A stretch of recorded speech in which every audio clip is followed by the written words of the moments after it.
coming up. From the Northeast Live studios in Guwahati, Northeast Tonight with Wasbir Hussain.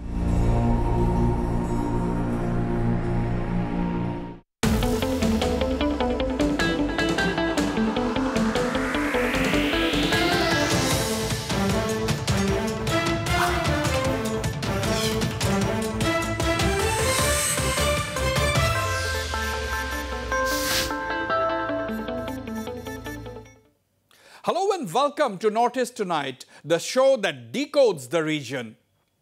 External Affairs Minister S. Jaishankar was in Guwahati earlier this week, accompanied by the Japanese ambassador in India, Mr. Satoshi Suzuki. Mr. Jaishankar, a career diplomat, made a strong pitch for enhanced connectivity and interaction between Northeast India and our Southeast Asian neighborhood. The Japanese envoy too talked about Northeast India's potential, particularly because of its strategic location and its historical and cultural ties with Southeast Asia.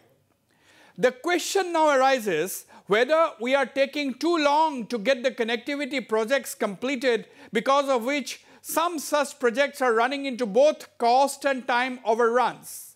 Another question that arises is whether Northeast would remain a connectivity partner only and not a trade and commerce partner, because the region as yet does not have the infrastructure to become a manufacturing hub with a scale needed for exports.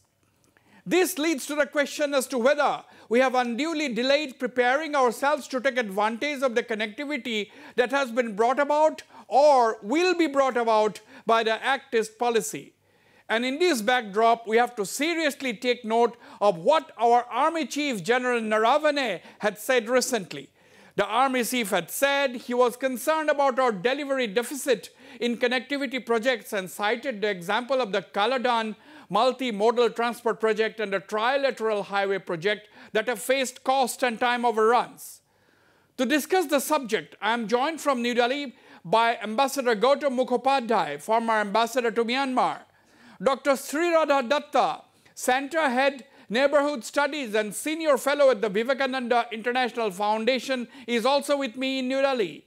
Joining me is Dr. AMARJEET Singh, Professor at the Center for Northeast Studies and Policy at JAMIA MILIA ISLAMIA University, New Delhi. And from Shillong, I am joined by Dr. PRASENJIT BISWAS, Professor at NEHU and a commentator. Of course, earlier today, I spoke to Meghalaya Chief Minister Conrad Sangma on a variety of issues, during which he brought up the issue of the Act East policy. Let's listen in first, before we begin the discussion, to what Conrad Sangma had said actually on the Act East policy. Said that this is the most congenial moment in the Northeast where any issues can be sorted out through a phone call or through just a discussion, one-to-one basis. It's a very significant statement. And you said that this, do you think this is the golden age as far as the Northeast is concerned? And how do you look at it? A little bit, if you can elaborate. Yes, I think what I mentioned yesterday in that program was that today the kind of leadership that is coming up, number one, it's a very forward-looking leadership that's coming into the Northeast. Most of the chief ministers are very progressive and also at the same time have a very strong connect. So therefore, if we combine our efforts and rather than just simply looking at our state alone and look at ourselves as a region and project our region to the rest of the country and the world, we can gain more, whether it's Act East. Now, for example, I always say, now when we look at Act East, it's very easy to say Act East in, for the whole Northeast. But then there has to be a micro-planning where Assam and Meghalaya need to look south, act south with Bangladesh. And we need to figure out a regional story out there, an economic policy that will help us get advantage out there. At the same time, another Act West is for Mizoram and Tripura, again with Bangladesh. And with Myanmar's Act East. So Tripura and Mizoram may need to work together to figure out a policy that's going to work for them in that region aspect. Since you mentioned about the activist, now a lot of people, there are a lot of opinion who think that a lot of people think that Northeast can be a connectivity partner, but it cannot be a commercial partner because we hardly produce anything, or even if we produce, we don't produce at a mass scale, which we can export, taking advantage of the connectivity. So we are going to remain the underbelly of that highway, which connects the Eastern India to Southeast Asia. Right. Now, as an important political leader, as a leading political leader, as a thinking politician from the Northeast, how to remove this thing? We will just remain a connectivity partner and not a real commercial partner. You see, if you look at it from that angle, then we will never be able to move forward. So we have to start somewhere. Now, if you look at the big picture, one may think that yes, that's how we will be. We will be like under the flyover and everything will pass through us.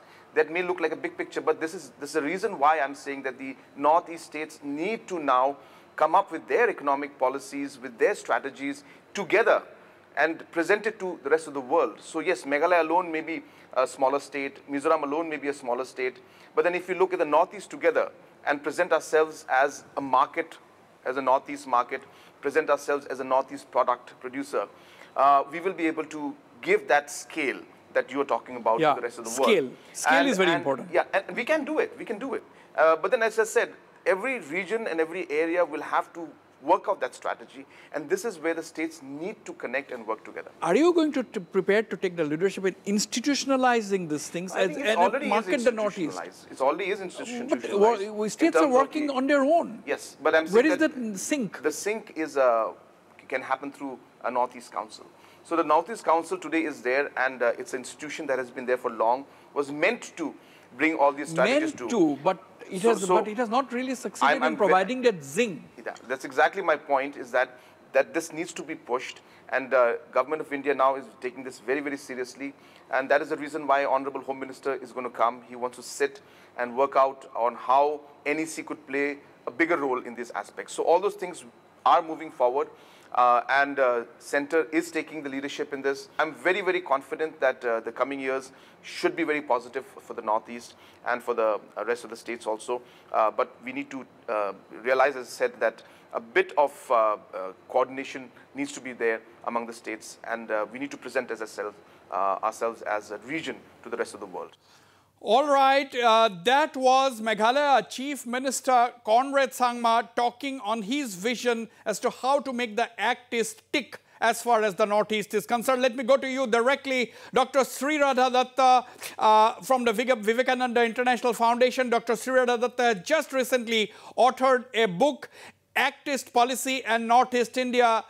Congratulations, Dr. SREERADHA Datta. This is something which is viewed with a lot of interest in the northeastern region. You have written a book exactly on this topic. My question to you, if you have heard Mr. Conrad Sangma, the Chief Minister of Meghalaya, his idea is that he says that the Northeast should be looked upon as a common market. And if you can look upon the Northeast as a single entity, develop a common market, then it will become very beneficial to take advantage of the Actist policy, because that will scale up the produce that is necessary to export, for example. So do you think that's a good idea, looking at the Northeast as a common market? Otherwise, we may just remain the underbelly of this great highway linking us to the Southeast Asia. Thanks, Wasbir. Great to be on your show. I actually do agree with what you're saying. It's, you know, as of now, just if you're looking at the contemporary times, with the infrastructure falling in place, a lot of cross-border transportation projects, a lot of other schemes and projects are there. But I think for several decades, we've also heard about the potential that Northeast has. And I completely agree with you when you say that, are we only going to be a transit partner? Just a gateway for that. But again, going back to what the Chief Minister said, I do agree that this is the first time I see this, you know, the state minister, the state leaders are also in tandem with what the center has envisaged for the Northeast. But at the same time, I mean, it is one thought to say that all the, you know, markets will be combined, but even then the economies of scale do not add up. Let's look at what Southeast Asian economies are actually buying from us.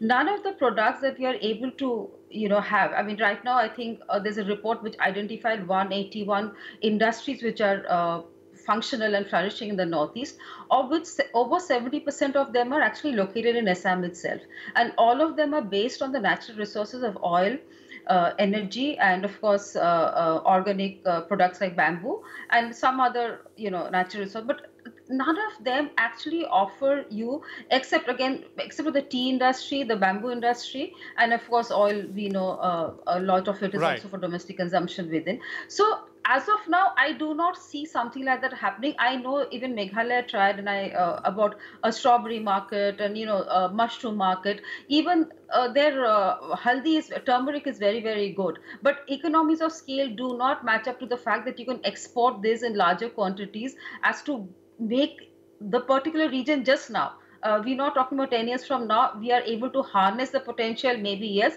but in the immediate future, I do not see Northeast partnering in terms of the commerce. Yes, as a transit gateway, as a lot of other logistics will fall in place once the transportation system is in place, the cross-border facilities, but not as a trade and commerce just now. We'll expand on that, Dr. SREERADHA Datta.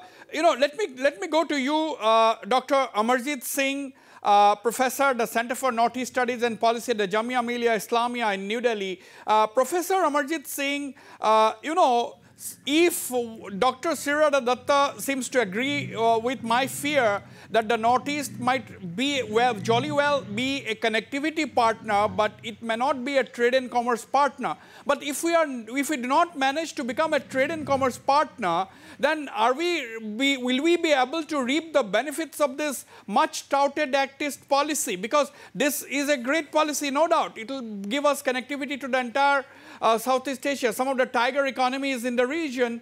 But can we be will we be able to benefit, or are we, do we run the risk of being the underbelly of this great highway?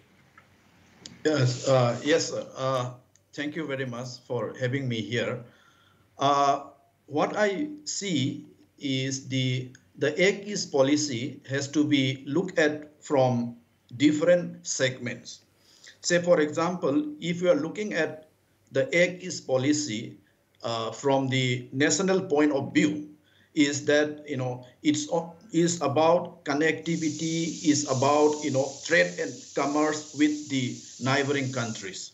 But now, having said that, if you are looking at the Act East policy at this point of time, from the point of view of the northeastern region, I mean the northeastern state. Now, if you are looking at the Act East policy from the northeastern perspective, right now, what I see is that the focus is on connectivity. So the connectivity in terms of transport connectivity, and then in terms of cross-border institutional connectivity, and then people-to-people connectivity. But at this point of time, the focus is on building physical connectivity. And here you see, as you know, that in the Northeast, I mean the connectivity, physical connectivity is a big issue.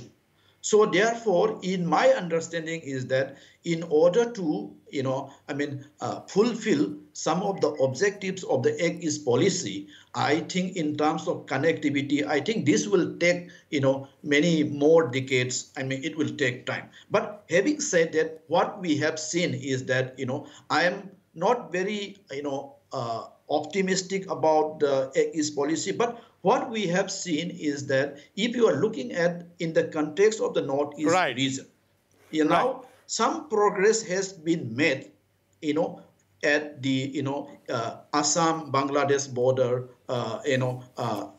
Meghalaya, Bangladesh, or the, Tripura, Bangladesh. So some progress has been made in terms of connectivity, in terms of, cross-border connectivity. The only problems that, the major, the main problem is at the Manipur, Myanmar connectivity, Myanmar, Mizoram, Myanmar connectivity. So this is what I feel. So I'll come back to you, Professor Amarjeet Singh. I'll come back to you. This is only the opening round. Let me go to you, Dr. Prasenjit Biswas, professor at Northeastern Hill University and a commentator. Dr. Prasenjit Biswas, what is your understanding?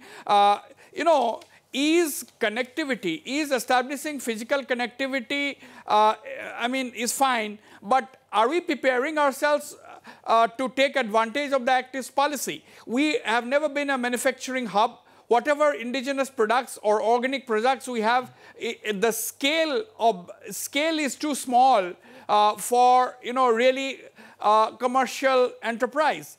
So how do you look at this? At the end of the day, is activist policy only about connectivity and getting other projects in the Northeast? Yeah, connectivity could be a multi-dimensional concept. Surface connectivity in terms of logistical transport can help building up certain kind of logistical industries here in Northeast. And to build up logistical industries, you don't need much of manufacturing. You only need to strengthen the internal economic capability in terms of carrying the product to the market.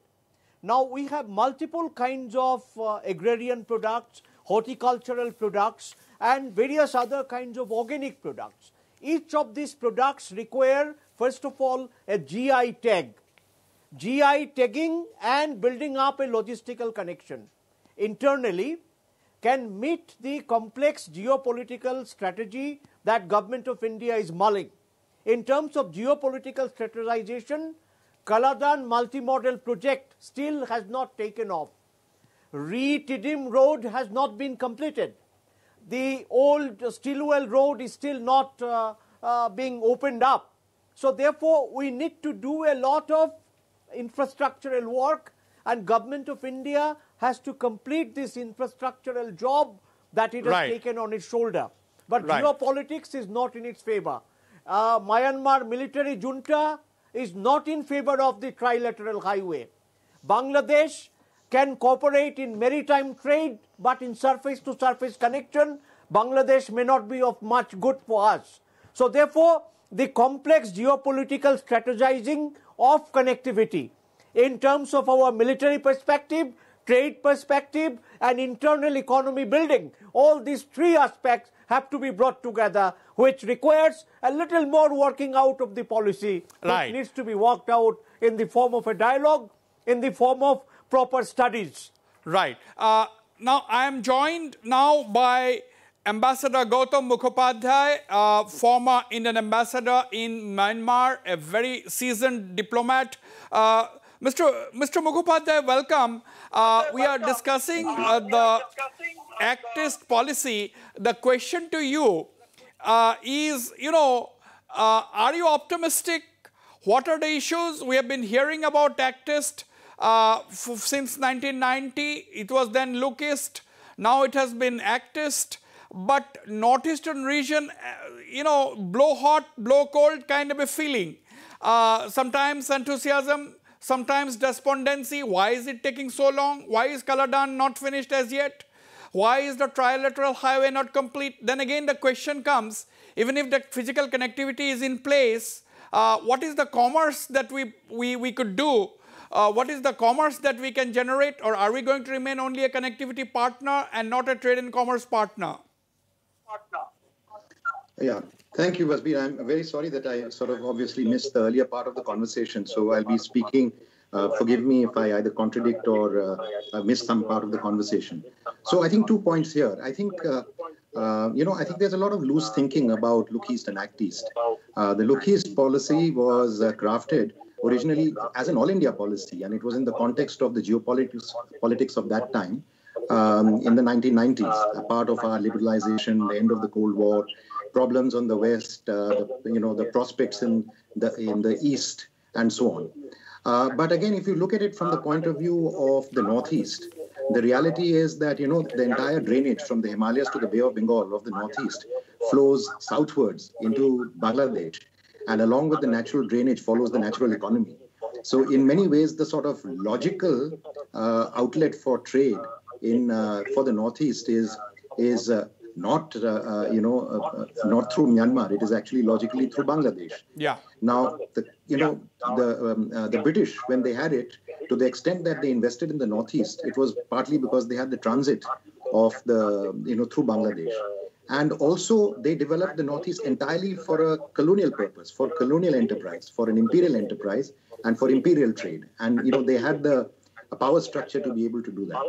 I know all that is missing now. So, and now you are bottled up in a sort of almost, what is the landlocked area, barring a short area. The second thing is, as you rightly pointed out, you may have connectivity, but unless you have productivity, unless you have products to export, this connectivity is only going to be long-range connectivity between, so to say, the industrial areas of India and the markets of Southeast Asia, and the industrial areas of Southeast Asia and the markets of India. So I don't think, while we have talked about Look East and Act East, we have not invested enough in the productive potential of a very naturally bountiful region. Right. And so that is when we think in terms of investment, we have to think of types of investment. In an economy where 70 to 80% is dependent on rural agriculture and allied industries and rural crafts, surely, the investment should begin from the bottom of the pyramid. We don't see that. We see investments in exactly the same sectors of the colonial economy. Right. Tea, now, oil and gas. Mr. Mukhopadhyay, if you can kindly switch off your phone speaker. Yes, if you can switch off the phone speaker, that will be better. Now, Dr. SREERADHA Datta. Dr. SREERADHA Datta, you heard Ambassador Mukhopadhyay saying that we should have invested in infrastructure, tried to make Northeast a manufacturing hub. He has talked about productivity. We should have given focus on productivity, because unless we have produce or we have a scale of produce to export, we may not be able to sit pretty by saying that, okay, we have the roads and so on and so forth, but that is not going to be enough. You seem to, do you agree with that view that we have been delayed a lot in creating this infrastructure? Totally. I mean, Wasbir, that it was probably in 1999 or 20,000 when I actually wrote my first book on the Northeast, where I talked about the economic potential. So from there to today, when I was going back to my notes, nothing really has changed. We keep discussing the potential. But again, coming back to the latest reports and studies that has been done by several institutes about the Northeast region and the potential for manufacturing, we realized that large manufacturing products industries just cannot be set up here. There are several other conditions and factors which actually attribute to that problem. But in fact, small size, middle size sectors actually much more viable projects here. Not only is their production value pretty high, also the employability factor, which is again a huge reason for Northeast to actually require such establishment to ensure that the youth of that region have employment and livelihood programs to be fitted. But again, despite the fact that we keep planning and we keep discussing potential, I'm not very upbeat about the fact that any of this, which would also, the whole good thing about Act East is the kind of infrastructure projects that have been undertaken in Northeast is going to connect Northeast with the region, the mainland India very effectively. The trains are actually, I think, going to change the face of how Northeasterns access the rest of India and how rest of India can. So tourism sector is something that I'm, upbeat about. There are several such issues, but I'm not pinning my hope on manufacturing industry really. It's a short program. There's not much time to do, but I've at length discussed the problems of having such kind of export commerce, goods to be produced from this particular region. But we could hope for a commerce which is more viable within the country really, and not as terms of sending it out to the, even we also discussing value chain products. That's something that with Bangladesh we are trying, but again, it's not something that we've been able to successfully implement. Discussions have been on there for quite some time. Right. Now, Dr. Amarjeet Singh, you know, right at the beginning of this program, we heard the Chief Minister of Meghalaya talking about, you know, trying to make the Northeast, the need to make the Northeast a common market. We have got 8 states with a 45 million population. We have got access to several of the Southeast Asian countries. 45 million is a huge market. We can be both consumers, but what do we send out? How do we take maximum benefit of the connectivity? Are we depending only on tourism? Will it be fair to depend on tourism? Can there be, once the connectivity is in place, are we talking about educational linkages? What are we thinking? I mean, do we have a plan? Do you get a sense that we have working to a plan? Or do you think that we are really clueless? I think what I see, you know, the priority at this moment for the Northeast, in my understanding, is that, and it should be, is the building connectivity.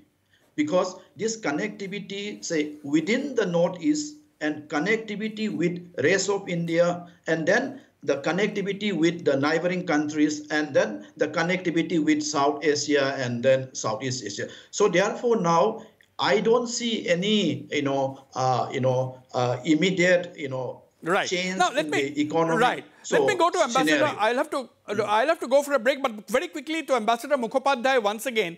Ambassador Mukhopadhyay, do you think we are interested in more of a diplomacy, in our, as far as our neighborhood first policy is concerned? Is it more a diplomatic initiative rather than a commercial move? What is the sense you get at the end of the day? Yeah, I think, sorry. There was an echo. I think when it comes to Bangladesh, I think there has been a great deal of progress in increasing trade, investment, connectivity, transit, and I think that should be welcomed. But in the case of Myanmar, I would say that there is a bit of a disconnect between the connectivity projects that we have taken and the trade promotion, and you can say the productivity side of it. As I say, connectivity without productivity is actually just half the story. And there, I think we also need to look at the problems of coordination. The connectivity projects in Myanmar are undertaken by the Ministry of External Affairs. The connectivity projects in the Northeast, the previous speaker just talked about connectivity within the Northeast, with the rest of the country, with the neighbors, and with Southeast Asia. I think that was a very good hierarchy of connectivity. Just look at connectivity within the Northeast. Other than Guwahati, Shillong, which 2 other state capitals are properly connected, either by air or by road? So this is one big problem in the first place. So, the trade aspect is governed by the Ministry of Commerce. Security, as well as the NEC, which is actually a development thing, is covered by the Ministry of Home Affairs. And donor is there for development. So, there are various agencies, which is natural, but there is very little coordination among the agencies, whether, you want to promote security, or you want to promote connectivity, or you want to promote trade, or you want to promote diplomatic relations. And I think one needs to really focus much more on, a kind of complete picture. And I come back to the point. There's a lot of loose thinking, but very little detailed, rigorous work on what the implications of each of these things are, the forward linkages, the backward linkages. And certainly I feel that as far as Southeast Asia is concerned, there's a big mismatch, not just between commerce and connectivity, but also between the productivity of the region. And I keep coming back to this question. What is the reason why a region which is extremely wealthy in natural resources, it has water, it has sun, it has fertile land, it has rich forests, it has the purest air in India. Why should an area like this be net import dependent, net revenue dependent, and not be a net producer, net exporter, and net revenue generator? All right. And we really need to look at that fundamental problem. Absolutely. I'll go for a very short break. Don't go away. I'll be right back and continue with this conversation on Act East via Northeast. Is it just a hype, or are we really going to reap the benefits sooner than later? Don't go away. I'll be right back.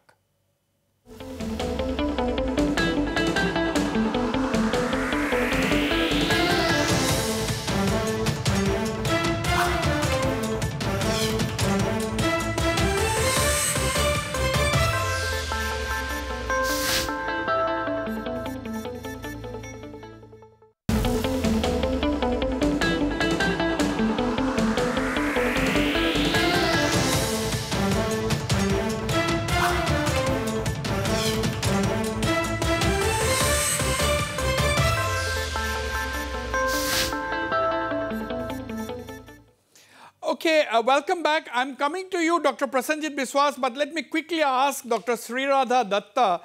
Dr. SREERADHA Dutta, you know, we always talk about the China's expansionist campaign in the neighborhood.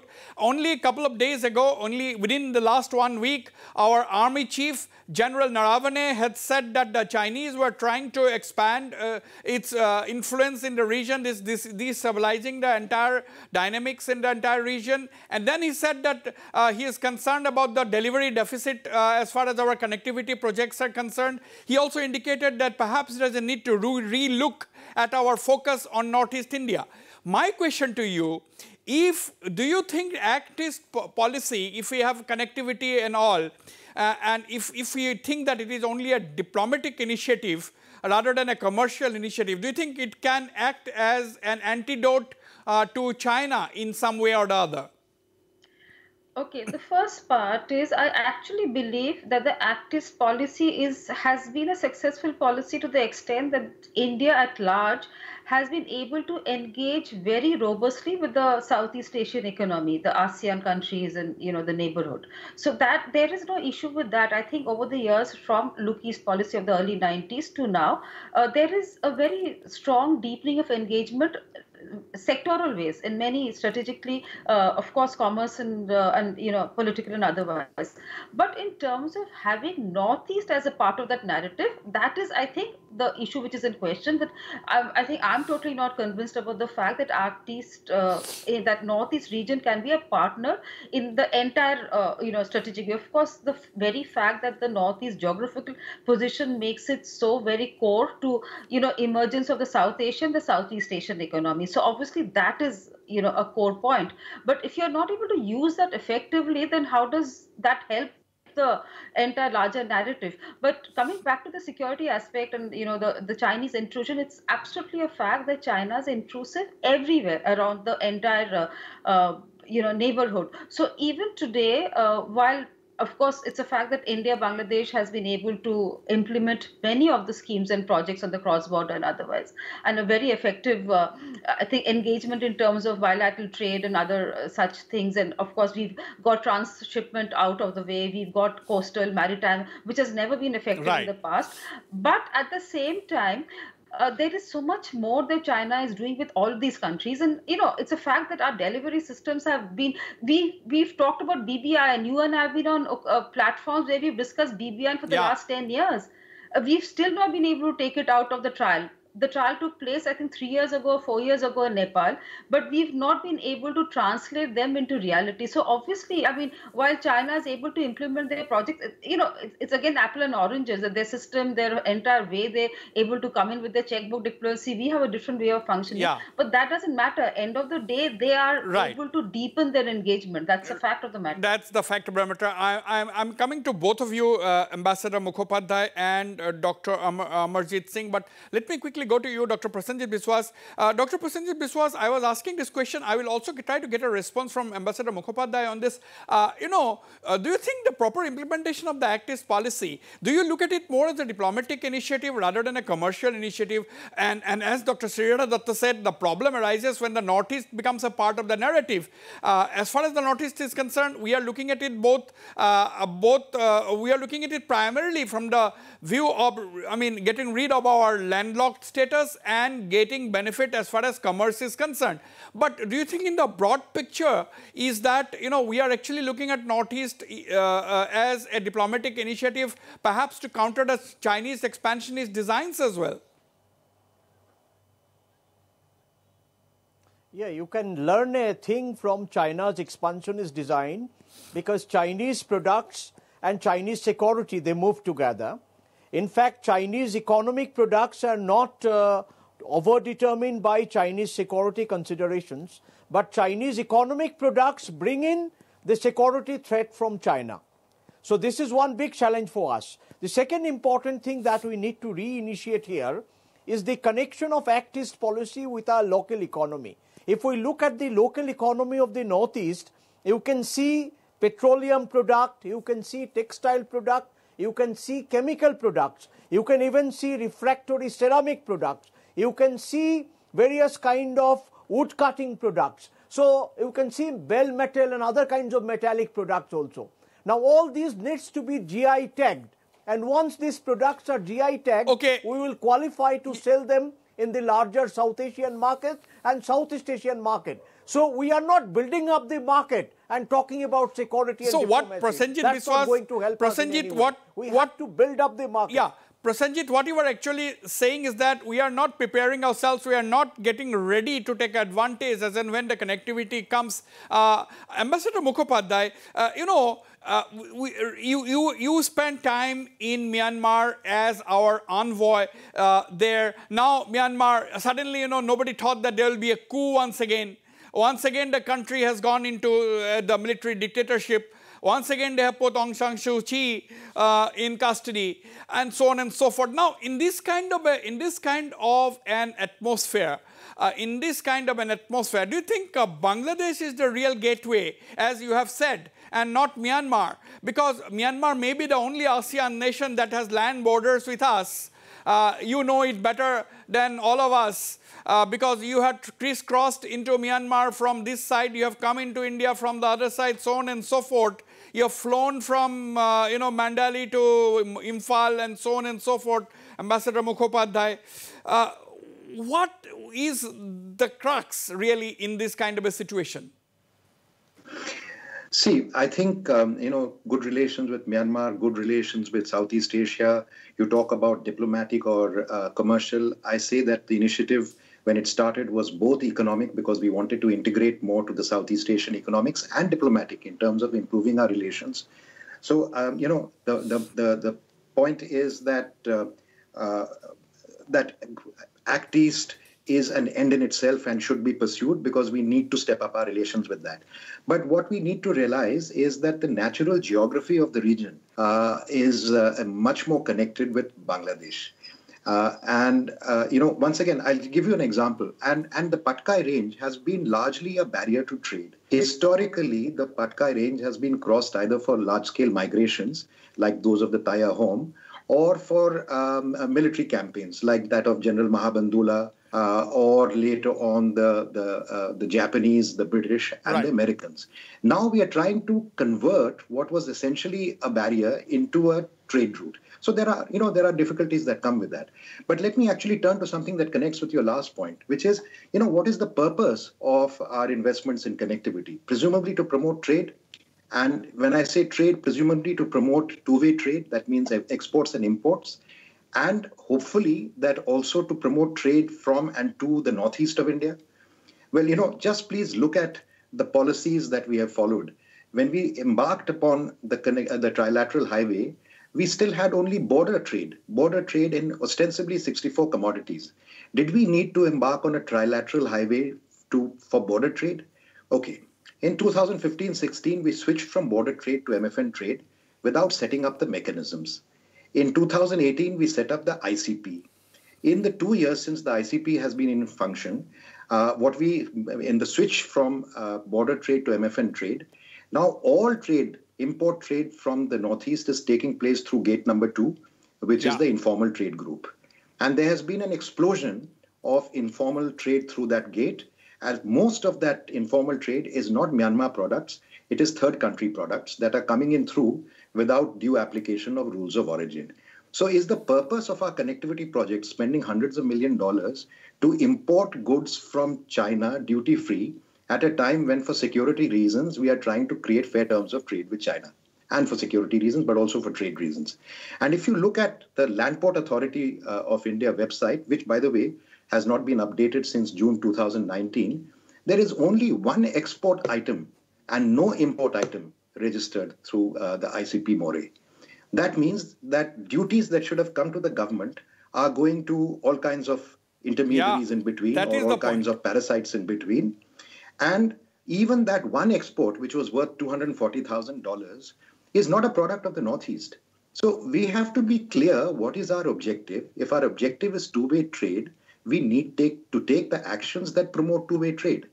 Bangladesh, yes, that is a very important and much bigger cake. But even if we look at Bangladesh, please tell me, you have a very rich state like Meghalaya. It has just about every natural resource, climate, weather. hills, almost Scotland-like, dairy country. But what is the nature of the trade relationship between, say, Meghalaya and Bangladesh? What is being exported are stones, limestone. Limestone is being processed back and sold into our northeast region as cement. Rat hole mining, coal. In other words, the northeast is being treated like a colonial extractive economy for our equally poor neighbor. Yeah. Let me take a response to that from Dr. Amarjeet Singh. I'm coming to you, Dr. SREERADHA.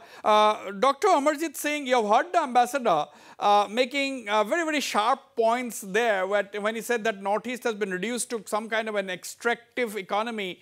There is an exploitation element in what the ambassador has said. Now, the point is, what do we do? How do we break this jinx, if I may use the word?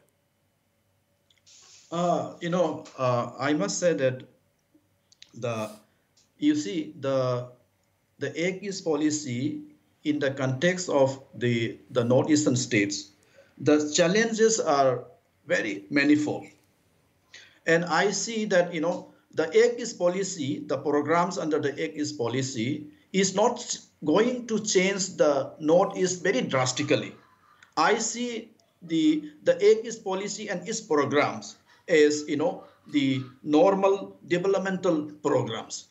So this is what I see, So I am hopeful about the various programs and the policies and which are undertaken under the Act East policy. But at the same time, we cannot expect, beyond what we have within the northeastern states.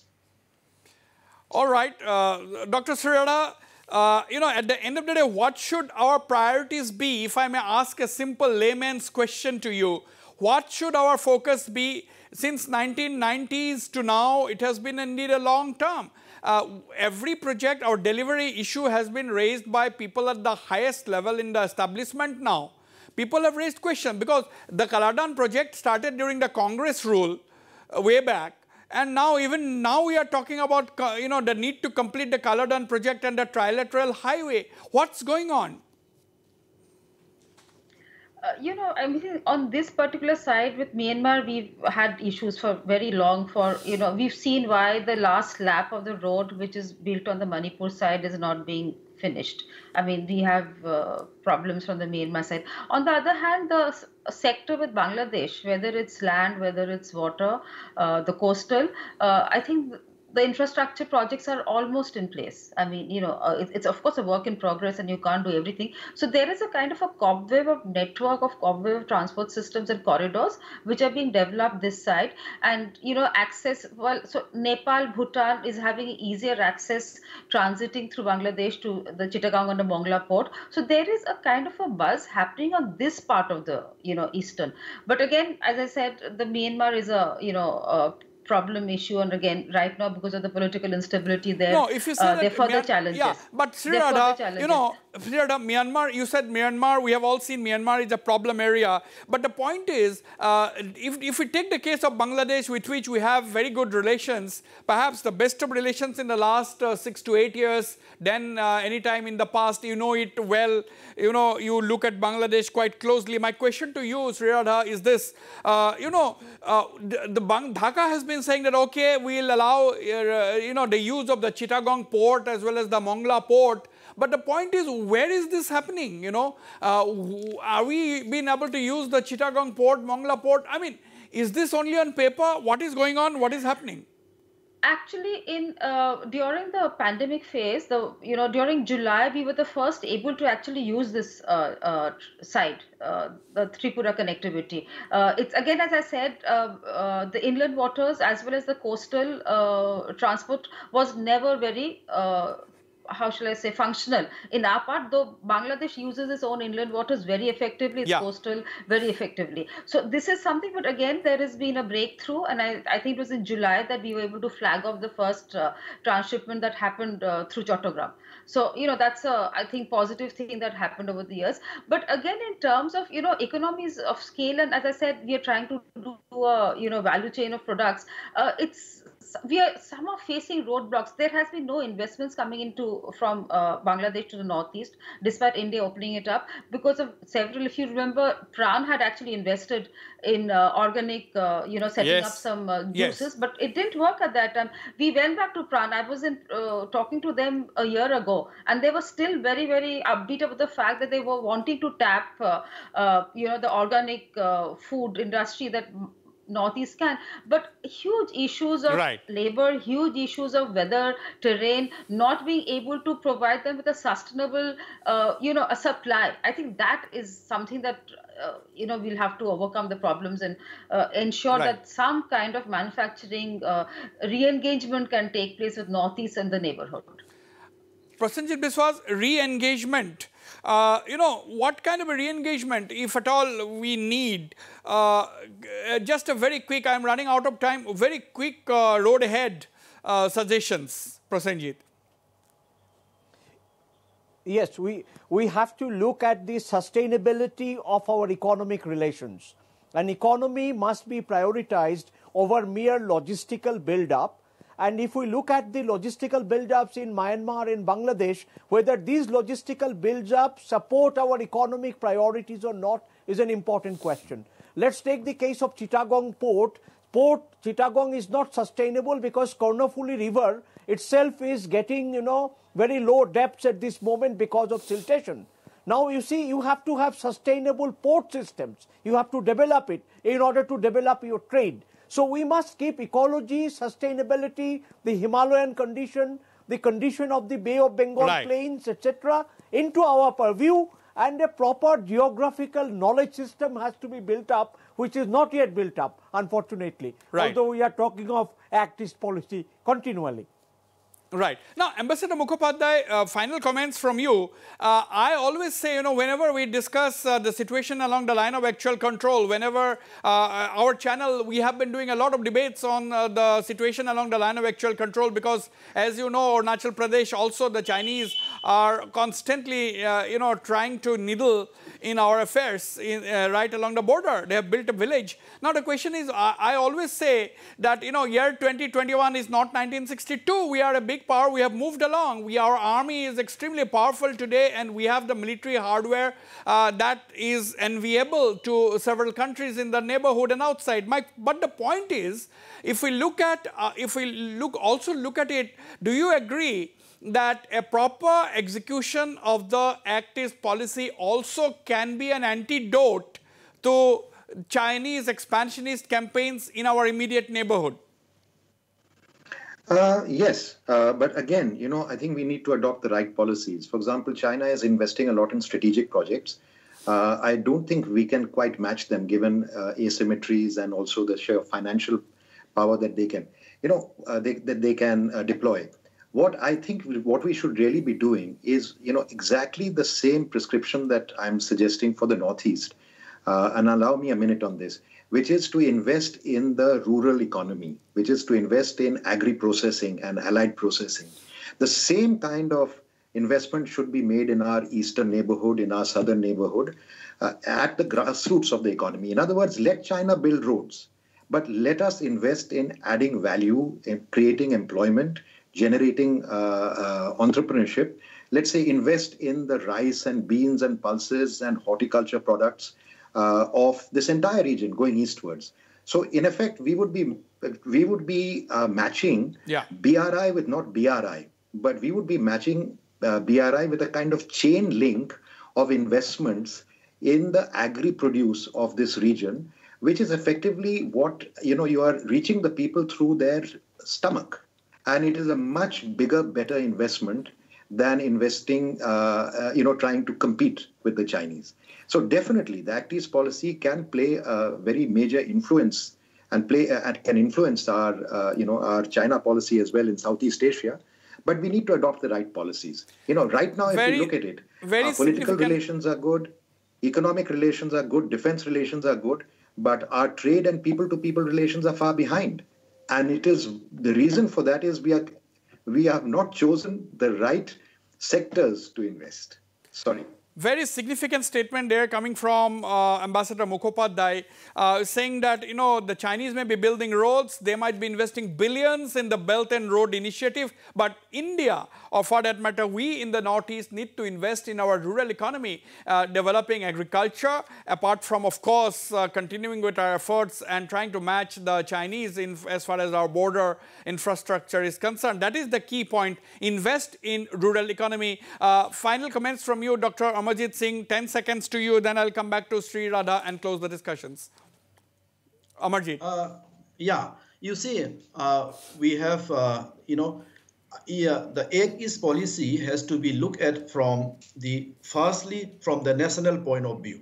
But in the context of the underdeveloped regions like, say, Northeast or the Northeastern states, I mean, with various difficulties that we have, now the focus should be on building physical connectivity. So this is what I feel, I mean, as the focus of the Act East policy in the context of the Northeastern states. Build physical connectivity is the call from Professor Amarjeet Singh. Dr. SREERADHA, final comments from you. Physical connectivity, of course, is the basic necessity that we need to connect Northeast with not only with the rest of the Northeast, but rest of India. But this book of mine also, I'm discussing how border community systems need to be built, which needs to supply services like basic supplies like livelihood programs, public health, education to the border population. We need to empower the border population, need to ensure that border population is not marginal and across. It's not only within India. I'm saying border wherever is possible with Bangladesh. I'm saying that let's use border heart as a core point to, expand the service system that we can do. And right now, India certainly has a wherewithal to, go in. Pandemic has taught us that what we can do through, using technology which is available. We must ensure the border population on wherever we can. I mean, right now, Myanmar is difficult, but wherever it's possible, certainly possible with Bangladesh, certainly possible with Nepal and Bhutan, ensure the border population, which is marginal always, are able to grow with the rest of the country. Only then you will find a very sustainable growth momentum taking place. Absolutely. At the end of the day, the Act East policy is a very, very all-encompassing kind of a policy. It has a diplomatic initiative. It got a trade and commerce aspect. At the end of the day, it has got a soft power diplomacy aspect as well, in the sense that, people-to-people contact can create actually wonders. And as Ambassador Mukhopadhyay seems to agree with what I have been asking this question, whether a proper execution and proper implementation, and rather an expeditious implementation of the Act East policy on the ground can also perhaps act as a huge influence that can help India counter the Chinese expansionist designs in the region. This is, of course, not the last word that we have heard on the subject. I thank all my panelists for taking time out to participate in the discussion and the viewers for watching the show. Good night and goodbye.